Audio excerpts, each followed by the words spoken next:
এবার পাকিস্তান সীমান্তবর্তী এলাকায় বিভিন্ন বাড়িঘর গুঁড়িয়ে দেওয়ার সিদ্ধান্ত নিয়েছে ভারত সরকার। উচ্ছেদ অভিযানে এলাকা নির্ধারণ করা হয়েছে সীমান্তের 0 পয়েন্ট থেকে 15 কিলোমিটারের মধ্যে।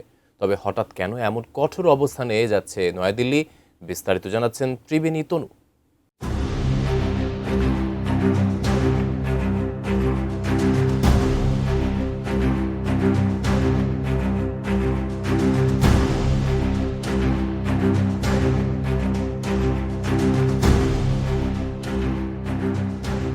পাকিস্তান সীমান্তবর্তী এলাকায় নিরাপত্তা ব্যবস্থা আরও জোরদার করতে এবার আরও কঠোর সিদ্ধান্ত নিল ভারত।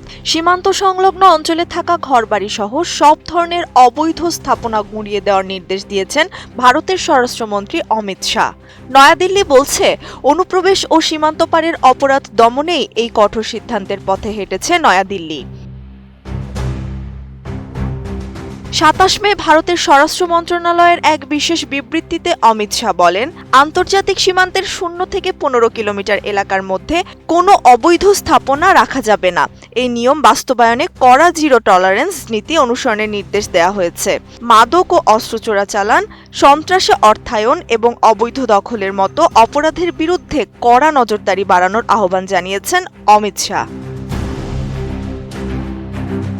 উন্নত মানের কাঁচামাল আরআইএল অ্যাঙ্গেল এন্ড চ্যানেল, এখন কাঠের দিন শেষ, আরআইএল এর বাংলাদেশ। ভারত দীর্ঘদিন ধরেই অভিযোগ করে আসছে যে পাকিস্তান থেকে ড্রোনের মাধ্যমে কিংবা সীমান্ত গলিয়ে ভারতে বিপুল পরিমাণ মাদক ও আধুনিক অস্ত্র পাচার করা হচ্ছে। যদিও ইসলামাবাদের পক্ষ থেকে প্রতিবারই এই অভিযোগ অস্বীকার করা হয়েছে।